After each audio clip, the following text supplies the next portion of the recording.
Hello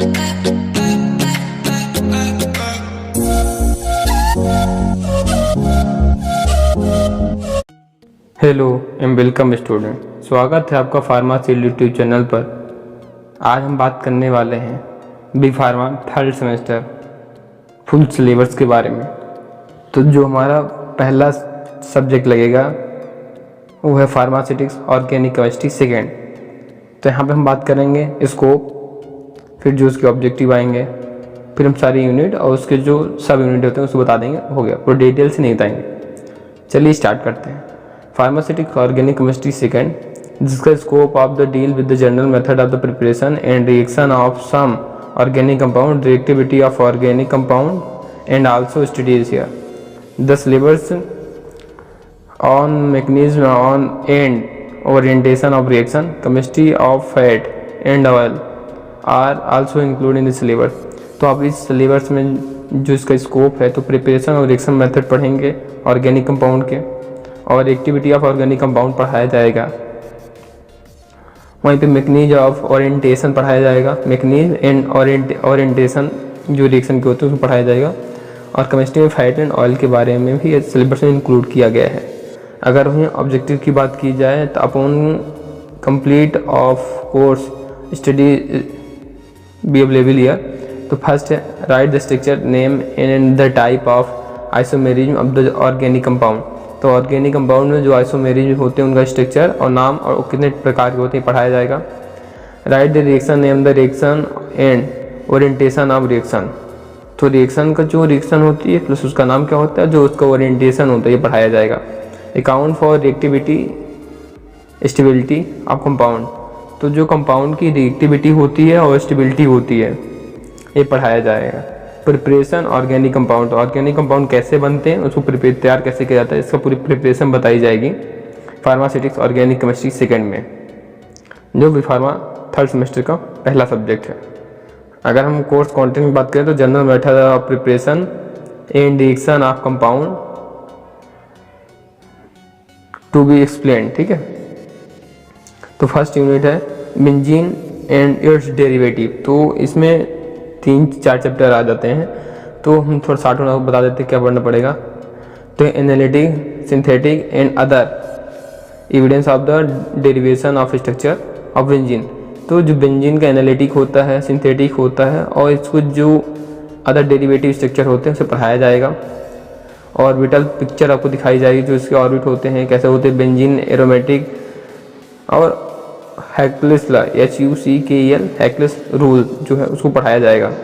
reaction of benzene पढ़ाई जाएगी, नाइट्रोसल्फोनेट पढ़ाया जाएगा, हेलोजिनेशन रिएक्टिविटी पढ़ाई जाएगी, फ्रीडल-क्राफ्ट एल्किलेशन एंड रिएक्टिविटी पढ़ाई जाएगी, लिमिटेशन फ्रीडल-क्राफ्ट एल्किलेशन पढ़ाया जाएगा। जो तीसरा चैप्टर आएगा तो effect of substitute of reactivity and Orient of mono benzene compound पढ़ाया जाएगा। और पे एलिफेटिक सब्स्टिट्यूशन रिएक्शन पढ़ाई जाएगी। चौथा चैप्टर आएगा जो structure and use of DDT and BSC and क्लोमरीन पढ़ाया जाएगा, ठीक है। अब हम यूनिट सेकंड की बात करते हैं तो हमें फिनॉल, एरोमेटिक एमाइन और एरोमेटिक एसिड पढ़ाया जाएगा। तो हम आपको थोड़ा साइड में बता देते हैं कि जो फिनॉल होता है तो क्या पढ़ाया जाएगा। तो फिनॉल में आपको activity of phenol, effect of substituent on acidity, qualitative test होता है जो structure and use of phenol. उसके बाद बताया जाएगा नेप्थोल्स, ठीक है। फिर बात करते हैं एरोमेटिक एमाइन जो होते हैं, इसमें बताया जाएगा कि बेसिसिटी ऑफ एमाइन क्या होता है, effect of substitution of basicity and synthetic use of aryl diazonium salt क्या होता है, इसके बारे में बताया जाएगा। एरोमेटिक एसिड क्या होता है, इसका एक पूरा टॉपिक रहेगा जहाँ पे बताया जाएगा कि acidity, effect of substituent on acidity and important reaction of benzoic acid. ये थोड़ा मेन है, इसको देख लेना। फिर यूनिट थर्ड आ जाएगी तो यहाँ पे फैट एंड ऑयल का बताया जाएगा। तो फैटी एसिड क्या होता है, उसकी रिएक्शन होती है, और बताया जाएगा हाइड्रोलिसिस क्या होता है, हाइड्रोजनेशन क्या होता है, स्पोनिफिकेशन एंड रेसिडिटी क्या होती है ऑफ ऑयल की स्पोसिफिकेशन एंड रेंसिडिटी ऑफ ऑयल ये बताया जाएगा। ड्राइंग ऑयल क्या होता है, और एनालिटिकल कंटेंट की बात की जाए तो एसिड वैल्यू क्या होती है, स्पोसिफिकेशन वैल्यू क्या होती है, स्टर वैल्यू क्या होती है, आयोडीन वैल्यू, इससे आप हर चीज़ की वैल्यू को आप जानोगे। रिचर्ड मिशेल्स यानी RM वैल्यू आपको निकालना, ये थोड़ा इंपॉर्टेंट इसको देख लेना। Significance and principle involve in their determination. अगर हम वही बात करते हैं यूनिट 4 की, तो यहाँ पे पॉली न्यूक्लियर हाइड्रोकार्बन पढ़ाया जाएगा, ये चैप्टर का नाम है। इसके अंदर आएगा सिंथेसाइज एंड रिएक्शन आपको पढ़ाया जाएगा। सेकंड आएगा chapter structure and mechanical use of naphthalene, phenolphthalein और एंथ्रेंस, डाइफिनोल्फथलीन मेथेन एंड देयर डेरिवेटिव्स, इनके डेरिवेटिव्स पढ़ाए जाएंगे। अगर हम वही यूनिट 5 की बात करते हैं तो आपको साइक्लो एल्केन पढ़ाया जाएगा। यहाँ स्टेबिलिटी, बियर स्ट्रेंथ थ्योरी ये मेन है, इसको देख लेना। फिर limitation of Baeyer strain theory, conclusion of and Moffitt modification, ये थोड़ा इंपॉर्टेंट है। सच मोहर थ्योरी क्या होती है, देयर ऑफ स्ट्रेनलेस रिंग जो होती है, reaction of cyclopropane and cyclobutane, ये इंपॉर्टेंट है, इसको देख लेना। वहीं पे इसको कुछ प्रैक्टिकल भी होंगे जो कुछ कराए जाएंगे, तो पता चल जाएगा कॉलेज में। अब हम बात करने वाले हैं फिजिकल फार्मास्यूटिक्स फर्स्ट के बारे में। तो जो इसका स्कोप है और इसमें क्या क्या चैप्टर आएंगे, तो पहले हम इसको पढ़ लेते हैं, ठीक है। तो the scope deal with the various physical and physicochemical properties and principle involve in drug, ठीक है। Dose form formulation theory and practical component of the subject help the student to get better insight into various area of formulation, reach and development and stability, study of pharmaceutical dosage form। तो यहाँ mainly आपको doses form के ऊपर focus किया गया है, जहाँ पे आपको फार्मूला पढ़ाया जाएगा, फार्मूलेशन कैसे करते हैं उसको। अब ये मतलब बेटर मतलब जैसे फर्स्ट सेमेस्टर जो पढ़े हो ना फर्स्ट ईयर में, उससे थोड़ा आपको बेटर पढ़ाया जाएगा, उससे तो आपकी नॉलेज को इन्हेंस किया जाएगा, बढ़ाया जाएगा। अगर हम ऑब्जेक्टिव की बात करें तो understand various physicochemical properties of drug molecule in the designing the dosage form. तो हम आपको समझाया जाएगा कि जो फिजियोकेमिकल प्रॉपर्टीज होती हैं ड्रग की, तो कैसे होती हैं, उसे डिजाइन कैसे किया जाता है। Know the principle of chemical kinetics and to use the stability testing and determining of expiry date of formulation. जो आप दवाई बना रहे हो उसकी प्रॉपर्टी क्या है, केमिकल काइनेटिक्स क्या है, उसका यूज कैसे करते हैं, उसकी स्टेबिलिटी क्या होती है, तो उसकी जो एक्सपायरी डेट होती है उसे हम कैसे निर्धारित करते हैं, मतलब डिटरमाइन कैसे करते हैं कि कब एक्सपायरी डेट होगी, तो ये आप सबको पढ़ाया जाएगा। तब हम वही बात करते हैं कोर्स कंटेंट जो दिया गया है, यूनिट फर्स्ट है सॉल्बिलिटी ऑफ ड्रग। तो सॉल्बिलिटी ऑफ ड्रग में पढ़ेंगे solubility expression mechanism of solute solvent interaction idea solvent and assassination quantitative approach to the factor including solubility of drug। तो हाँ आपको मैकेनिज्म पढ़ाएगा सॉल्यूट और सॉल्वेंट जो सॉल्यूट और सॉल्वेंट होते हैं एक दूसरे जब इंटरेक्ट करते हैं तो उसकी मैकेनिज्म और प्रॉपर्टी क्या होती है, ठीक है। उसके बाद उसको हम क्वांटिटेटिव अप्रोच करेंगे, दो फैक्टर जो होते हैं जो अफेक्ट करते हैं उसे। Of gas in liquid, solubility of liquid in liquid. तो गैस एंड लिक्विड सब बताया जाएगा, सॉल्बिलिटी कैसी होती है, solubility of liquid in liquid सब बताया जाएगा, बाइनरी सोल्यूशन बताया जाएगा और आइडियल सोल्यूशन क्या होता है।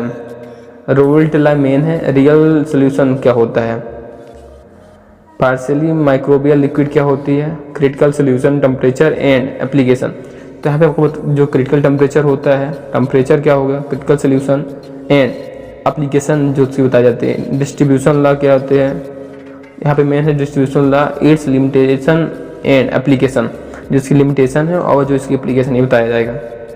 अब हम यूनिट सेकंड की बात करते हैं। State of matter and properties of matter. तो जो स्टेट ऑफ मैटर है, तो change in state of matter, length, heats, vapour pressure, उसके बाद आपका आ जाएगा sublimation, critical point, mixture gas, aerosol, inhaler, reactivity, humidity, liquid complex, liquid gaseous and other.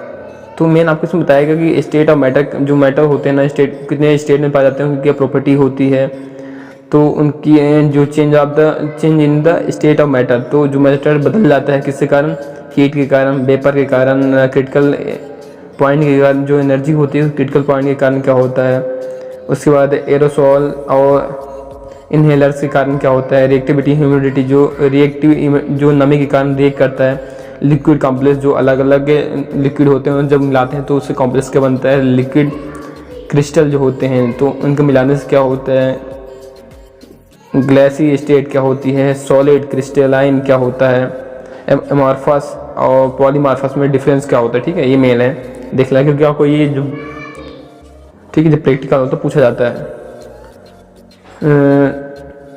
Physiochemical properties of drug molecule, ये main है, तो देख लेना इसको। तो इसमें क्या बताया जाएगा, रिएक्टिविटी इंडेक्स क्या होता है, ऑप्टिकल रूटीन, रिएक्टिविटी क्या होती है, डाइपोल मोमेंट क्या हद तक होता है, डिसोल्यूशन कंटेंट क्या है, डिसोसिएशन कंटेंट क्या होती है, डिटर्मिनेशन एंड एप्लीकेशन क्या है, इसका क्या डिटर्मिनेशन होता है, क्या एप्लीकेशन होती है। अब हम यूनिट 3 की बात करते हैं, सरफेस एंड इंटरफेशियल फिनोमिना क्या होता है, liquid interface, surface interfacial tension क्या होती है, ये पढ़ाया जाएगा। सरफेस फ्री एनर्जी क्या होती है, measurement of surface inter surface tension क्या होती है, स्प्रेडिंग कोफिशिएंट और एब्जॉर्प्शन एट लिक्विड इंटरफेस क्या होती है, सरफेस एक्टिव एजेंट क्या होते हैं, HLB क्या स्केल क्या होती है। उसके बाद क्या है, DETER, हटाओ यार इसको, एब्जॉर्प्शन एंड सॉइल इंटरफेस क्या होती है। हाँ, डिटर्जेंसी क्या होती है, सॉरी यही मैं बोल नहीं पा रहा था, डिटर्जेंसी क्या होती है, यही पढ़ाया जाएगा यूनिट 3 में। अब बात करने वाले हैं यूनिट 4, यहाँ पे आपको कॉम्प्लेक्शन एंड प्रोटीन बाइंडिंग पढ़ाया जाएगा। इसमें आपको बताएगा introduction, classification of complexation, application method क्या होती है, ऑफ एनालिसिस करा जाएगा, प्रोटीन बाइंडिंग क्या होती है, complexation and during drug action जो होता है, crystalline structure of complex and thermodynamic treatment of stability constant क्या होता है, ये सब बताया जाएगा। और थोड़ा ही इंपॉर्टेंट है, देख लेना यूनिट 5 में जो pH है, बफर एंड आइसोटोनिक सोल्यूशन क्या होता है, सोरेंस ये मेन है, नो pH स्केल क्या होती है, pH डिटर्मिनेशन, इलेक्ट्रोमेट्रिक एंड कैलियोमेट्रिक ये डिफरेंस आएगा। एप्लीकेशन ऑफ बफर सोल्यूशन क्या होता है, अब ये 12th तक का आ गया है। तो बफर इक्वेशन क्या होती है, बफर कैपेसिटी क्या है, buffer in pharmaceutical and biological system, buffered isotonic solution क्या है, ये सब आपको पढ़ाया जाएगा। और इसके बाद इसका प्रैक्टिकल करवाया जाएगा जो आपको कॉलम पता चल जाएगा। हम बात करने वाले हैं 3.3 BP, ठीक है, हमारा तीसरा सब्जेक्ट है फार्मास्यूटिकल माइक्रोबायोलॉजी, ठीक है। तो जो इसका स्कोप है, study of all category of micro organisms specially for the production of alcohol, antibiotic, vaccine, vitamin and enzyme. तो जो हम लोग पढ़ते थे ना, मेन अगर कॉमन देखा जाए, जो बेकरी में ना ब्रेड बनता है तो उसमें माइक्रो ऑर्गेनिम्स काम करते हैं, जो शराब बनती है तो वहाँ भी माइक्रो ऑर्गेनिम्स को यूज में लिया जाता है। जब कोरोना वैक्सीन बनी है तो माइक्रो ऑर्गेनिम्स का वही उसमें यूज किया गया। तो अब हमको बताते थे आगे क्या पढ़ाया है, इसका जो ऑब्जेक्टिव आएगा कैसे आएगा, understand method of identification, cultivation and propagation of various micro.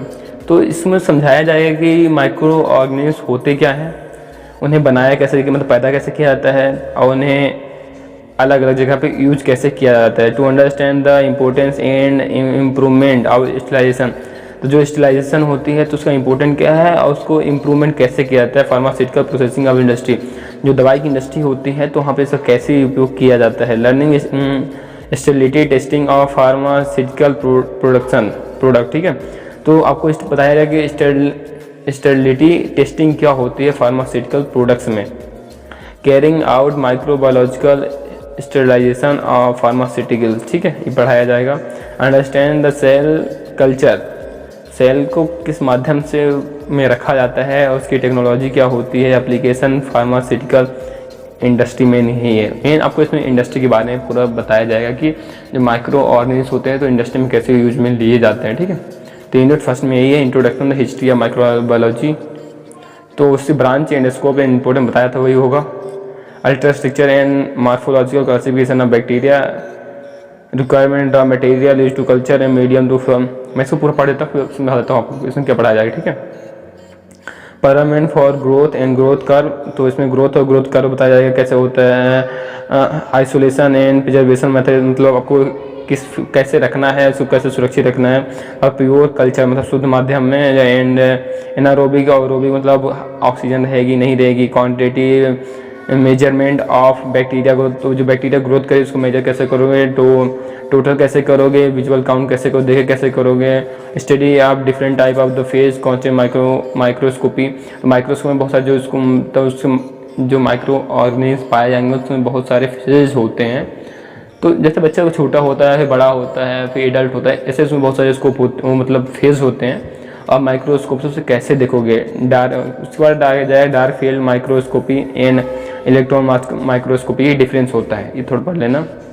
अब यूनिट सेकंड बात करते हैं identification of bacteria using standing technique, simple germ acid and fast standing, ठीक है, ये पढ़ाया जाएगा आपको। बायोकेमिकल टेस्टिंग IMBIC, ये पढ़ाई इंपॉर्टेंट देख लेना। Study of principle produce merits, ये देख आपको पढ़ाया जाएगा, जो स्टडी कराई जाएगी प्रिंसिपल के बारे में, कैसे प्रोड्यूस किया जाता है, कैसे मटेरियल बनाया जाता है। Determine and application of physical, जो हाथ से होता है। Evolution of efficiency of sterilisation method, जो स्टेलाइजेशन मेथड की जो इवोल्यूशन हुआ है, पहले कितना खराब था फिर उसको कैसे इंप्रूव किया गया और इंप्रूव कैसे किया जा सकता है, इसे पढ़ाया जाएगा। Equipment employed in large scale sterilisation, sterilisation क्या होता है उसको लार्ज स्केल में बताया जाएगा। और स्टेरिलिटी इंडिकेटर्स क्या है ये बताया जाएगा। अगर हम यूनिट थर्ड की बात करते हैं तो स्टडी ऑफ माइक्रोफिजियोलॉजी क्लासिफिकेशन, ये बताया जाएगा। Replication and cultivation of fungi and virus, ये सही है, ये 12 तक आ गया पूरा, फंगी एंड वायरस आ गया पूरा, देख लेना। Classification and method of action of disinfection, तो ये क्या होता है बताया। क्लासिफिकेशन और मेथड क्या होती है, एक्शन डिसिफिकेशन क्या होता है। Factor influencing designing antiseptic and their evolution क्या है, ये बताया जाएगा। For bactericide and bacteriostatic and bactericide action क्या होता है, ये डिफरेंस है, ये बताया जाएगा आपको। उसके बाद evolution of bacteria and bactericide, bacterial and bacteriostatics, evolution of bactericidal and bacteriostatics, ये देख लेना, ये आएगा। स्टेरिलिटी टेस्टिंग ऑफ प्रोडक्ट क्या होता है। Solid, liquid, ophthalmic and other sterile product क्या होते हैं according to Indian Pharmacopoeia, British Pharmacopoeia, United State Pharmacopoeia, IPBP, USP, ठीक है। इसमें तीनों में क्या दिया गया है ये आप सबको बताया जाएगा। तो उसके बाद हम आते हैं यूनिट 5 में, यूनिट 4 में। यहाँ पर designing of aseptic area, linear flow equipment, study of different source of components in the aseptic area, method of preparation बताया जाएगा। cleaning area classification बताया जाएगा। principle and method बताया जाएगा। different microbiological ऐसे क्या होता है बताया जाएगा। method for assessment of a new antibiotic, तो जो मेथड होती है, जो असेसमेंट होता है, जो न्यू एंटीबायोटिक बनाई जाती है वो कैसे बनाई जाती है, आपको मेथड बताई जाएगी, अब पूरा डिटेल से आपको बताया जाएगा। उसके बाद यूनिट 5 में आते हैं type of spoilage factor affecting the microbial spoiler, of pharmaceutical product, जो स्पॉइलर होते हैं, कैसे इफेक्ट करते हैं फार्मास्यूटिकल प्रोडक्ट को, जो उसके सोर्स ऑफ टाइप होते हैं, type in microbial content, assessment of microbial contamination and spoiler क्या होता है, इसमें डिफरेंस बताया जाएगा। प्रिजर्व कैसे करते हैं फार्मास्यूटिकल प्रोडक्ट को यूजिंग एंटी माइक्रोबियल एजेंट के द्वारा, तो हम एंटी माइक्रोबियल एजेंट, जिससे माइक्रोबियल एजेंट इफेक्ट करते हैं। तो जैसे जब कोई सांप किसी को खाता है तो उसे वीनम को जहर निकलता है, ठीक है, तो उसे हम एंटी वीनम देते हैं। तो इसी तरह इसमें जब फार्मास्यूटिकल प्रोडक्ट को, जो फार्मास्यूटिकल प्रोडक्ट होते हैं जो हम यूज करते हैं, तो उसे हम एंटी माइक्रोबियल, मतलब माइक्रोबियल के अगेंस्ट एंटी माइक्रोबियल एजेंट के थ्रू माइक्रोबियल की स्टेबिलिटी, जो माइक्रोबियल ग्रोथ हो रही है उसको कैसे रोक सकते हैं, स्टेबिलिटी ऑफ फॉर्मेशन, ठीक है। Growth of animal cell in culture medium कैसे होती है ये दिखाया जाएगा, पढ़ाया जाएगा। General produce for cell culture ये पढ़ाया जाएगा। उसके बाद आएगा primary stability and transform cell culture कैसे होती है, application of cell culture in pharmaceutical industry and research. ये थोड़ा इंपॉर्टेंट है, आपको फ्यूचर तक भी काम आएगा, इसको थोड़ा ध्यान देखना। अब हम बात करने वाले हैं, इसमें थोड़ा वो होगा प्रैक्टिकल चलेगा 3.307 फार्मास्यूटिकल माइक्रोबायोलॉजी का। उसके बाद हम बात करते हैं, चौथा सब्जेक्ट है फार्मास्यूटिकल इंजीनियरिंग। यहाँ पे इसको स्कोप क्या है, this case is design to important and fundamental knowledge of the art and science of various unit operation in the pharmaceutical. जो फार्मास्यूटिकल इंडस्ट्री होती है वहाँ पे कैसे इसका यूज किया जाता है, उससे मतलब कैसे बिल्डिंग होती है, सब कुछ में आपको बताया जाएगा हर चीज़। तो हम आपको पढ़ते हैं, तो और जो इसका ऑब्जेक्टिव में पढ़ते हैं, to known various unit operation use in pharmaceutical industry. तो जो फार्मास्यूटिकल इंडस्ट्री में बहुत सारे यूनिट होते हैं, जैसे मैं आपको क्या बोलूँ, जैसे प्रोडक्शन हो गया, माइक्रोबायोलॉजी हो गया, R&D हो गया, क्वालिटी कंट्रोल हो गया, एनालिसिस हो गया, इस सब में इन सब के बारे में बताया जाएगा। To understand to material handling technique, कैसे आप किसी भी अगर प्रोडक्शन हो तो उसको कैसे चेक करोगे, तो उसको हैंडलिंग कैसे करते हैं बताया जाएगा। The preference various process involve in the pharmaceutical manufacturing process, वही जो मैं आपको पहले बता रहा था वही बताया जाएगा। The carry out various test to prevent environmental pollution, तो कैसे आप धूल, ये मिट्टी और जो ये पोल्यूशन होते हैं इन्वायरमेंट में, तो उससे आप कैसे प्रोडक्ट कर सकते हो, उससे आप कैसे बचा सकते हो अपनी मेडिसिन को, जो बना रहे हो, जो प्रोडक्ट तैयार कर रहे हो, उसमें कोई कंटामिनेशन ना हो, उसमें वो बाहरी मटेरियल ना हो इफेक्ट कर पाए, ठीक है। तो to appreciate the various preventive method use to control in pharmaceutical industry, कैसे कंट्रोल करते हैं। तो हम बात करते हैं कोर्स में जो कंटेंट दिया गया है। तो पहला यूनिट है flow of fluid, type of manometer, Reynolds number and its significance, Bernoulli theorem, ये मैथ का आगे लगता है, ये फिजिक्स का, and its application, energy losses, orifice method, ये मीटर क्या होता है ये देख लेना, venturimeter, pitot pitot tube and rotameter, नाम ही बड़े खतरनाक है, देख लेना थोड़ा अच्छे से। साइज रिडक्शन क्या होती है, ऑब्जेक्टिव मैकेनिज्म बताया जाएगा, law of growing, size reduction, factor affecting size, जो साइज की फैक्टर करते हैं, सब कुछ मेडिसिन बना रहे बहुत छोटी हो जाए, बहुत बड़ी हो जाए, ज़्यादा उसमें कंटेंट मिलाते रहे, और वर्किंग यूज में material and determine the humour, क्या हमर मिल जो होती है, बेल मिल।